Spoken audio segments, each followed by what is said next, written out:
यह कहानी एक ऐसी लड़की सायरा की है जो हर शाम गुलजार दरबार पर फूल और तस्बीह बेचने जाती थी। उस रोज भी वह अपना सामान समेटकर घर जाने की तैयारी कर रही थी कि अचानक एक नौजवान जुनैद उसके सामने आकर खड़ा हो गया। सायरा पहले तो घबरा गई, मगर फिर हिम्मत करके बोली, दरबार तो बंद हो चुका है। आपको फूल किस लिए चाहिए? जुनैद ने जवाब दिया, मेरा तो यही वक्त है दरबार पर आने का। मैं मगरिब के बाद ही हाजिरी देता हूँ। सायरा को यह बात अजीब लगी, क्योंकि उसने पहले कभी इस वक्त जुनैद को नहीं देखा था। वह जल्दी घर पहुंचना चाहती थी, इसलिए ज्यादा सवाल नहीं किए। जुनैद ने फूलों की कीमत देने की कोशिश की, मगर सायरा ने पैसे लेने से इनकार कर दिया और तेजी से वहां से निकल पड़ी। रास्ते में अंधेरा छाने लगा था। अचानक उसे लगा जैसे कोई उसके पीछे चल रहा हो। उसने इधर उधर देखा, मगर कोई नजर नहीं आया।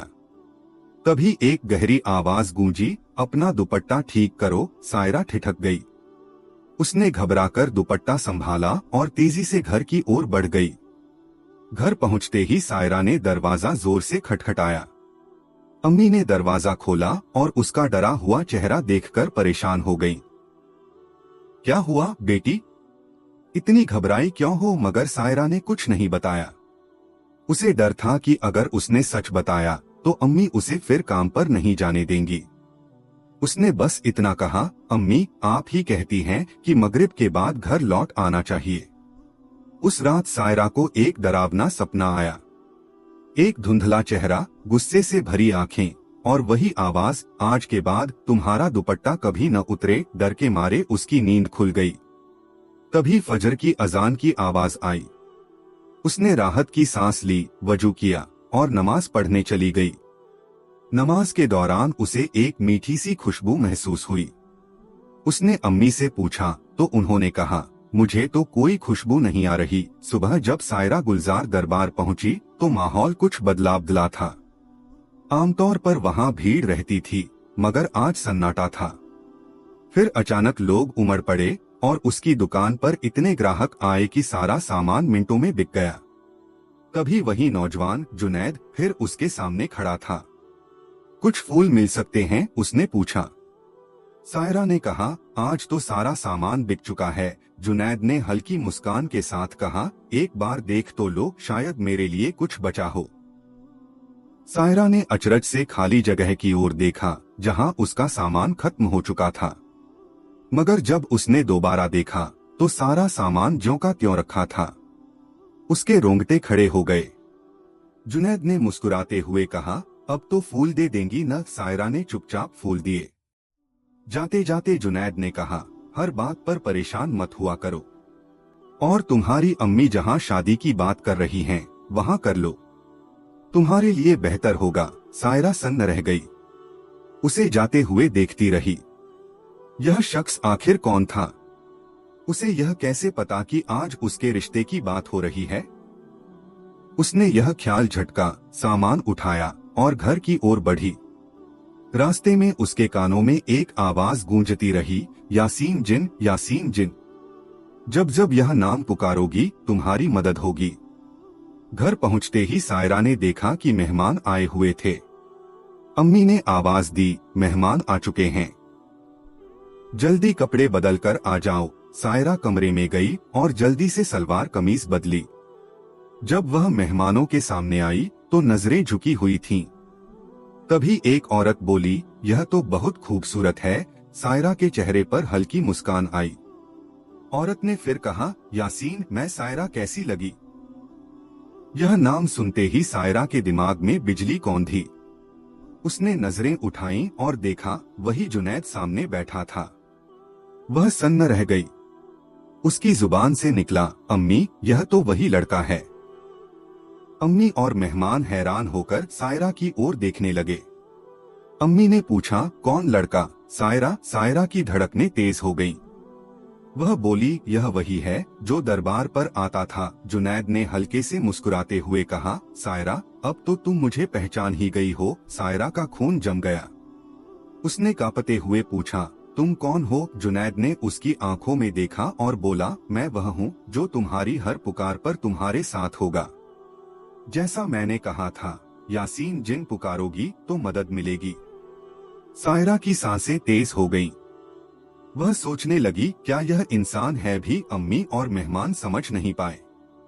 जुनैद की माँ बोली, बेटी तुम किसी और की बात तो नहीं कर रही? सायरा ने झट से मना किया। औरत ने मुस्कुराकर कहा, तो ठीक है, हम आज शादी की तारीख पक्की कर देते हैं। सायरा के दिमाग में यासीन जिन की आवाज गूंज रही थी। उसने फैसला किया कि वह तहज्जुद में अल्लाह से मदद मांगेगी। सुबह वह स्टोर रूम में गई, जहां पुराना सामान रखा था। उसने जगह बनाई, तहज्जुद की नमाज पढ़ी। उसे लगा जैसे कोई उसके साथ इबादत कर रहा हो। नमाज के बाद दुआ में सायरा ने लंबी दुआ मांगी। तभी एक सरगोशी सुनाई दी, अपनी दुआ लंबी करो, जो चाहोगी मिलेगा। उसे सुकून मिला। उसने दुआ में मांगा, अगर यासीन मेरे हक में है तो मिल जाए। दुआ खत्म होते ही वह पीछे मुड़ी। जुनैद ठीक पीछे खड़ा था। सायरा की चीख निकल गई। जुनैद बोला, मैं अंधेरे में आता हूँ, तुम इतनी हैरान क्यों हो? तुम्हें मेरे पास आना है। मेरा घर अंधेरे में डूबा है। सायरा कांपते हुए बोली, तुम जिन हो, मैं तुमसे शादी नहीं कर सकती। जुनैद ने कहा, हमारा रिश्ता आसमानों में तय हुआ है। सायरा घबराकर कमरे से भागी और अम्मी से टकरा गई। उसने कांपते हुए कहा, अम्मी वह जिन है। अम्मी ने गुस्से में थप्पड़ मारा। यह बकवास क्या है? सायरा रो पड़ी। उसका दिल भारी था। वह चुपचाप काम में लग गई, मगर दिमाग में सवाल था, जुनैद चाहता क्या है? अचानक जुनैद ने उसके सामने हजारों रुपए रख दिए। सायरा ने गुस्से में उसका गिरेबान पकड़ा। तुम कौन हो? चले जाओ। जुनैद ने मुस्कुराते हुए कहा, तुम्हारी अम्मी मुझसे ही शादी करवाना चाहती हैं। सायरा ने तय किया कि वह अल्लाह से मदद मांगेगी। वह घर की ओर चल पड़ी, मगर रास्ते में एक सुंदर बाग दिखा। वह बाग में गई। फूल इतने खूबसूरत थे जैसे जन्नत से आए हों। वहां एक बुजुर्ग आए, जिनका चेहरा नूरानी था। उन्होंने कहा, बेटी तुम कौन हो? परिस्तान की शहजादी लगती हो। सायरा मुस्कुराई। बुजुर्ग बोले, मैं शाह-ए-जिन हूँ। मेरा बेटा जुनैद तुम्हें तंग कर रहा है, उसे माफ कर दो। हमारी बस्ती पर बद्दुआ है, तुम्हारी शादी से वह खत्म हो सकती है। सायरा सन्न रह गई। उसने कहा, मैं इतनी बड़ी जिम्मेदारी कैसे उठाऊंगी? बुजुर्ग ने कहा, अल्लाह ने तुम में ताकत दी है, क्या तुम हमारी मदद करोगी? सायरा के मुंह से निकला, हाँ मैं तैयार हूँ। जैसे ही उसने यह कहा, उसकी आंखें बंद हुई। जब खुली तो बाग गायब था। वह कचरे के ढेर पर बैठी थी। एक औरत बोली, लड़की कचरे में क्यों बैठी हो? सायरा घबराकर घर भागी और वॉशरूम में चली गई। सायरा रोते हुए अम्मी को सारी बात बताई। अम्मी बोली, यह क्या हो रहा है? सायरा ने कहा, हमें मौलवी साहब के पास जाना चाहिए। अगली सुबह वे मस्जिद के मौलवी साहब के पास गईं। सायरा ने सब बताया। मौलवी साहब ने कहा, जुमेरात की रात मेरे पास आओ। सायरा ने कुछ दिन काम छोड़ दिया।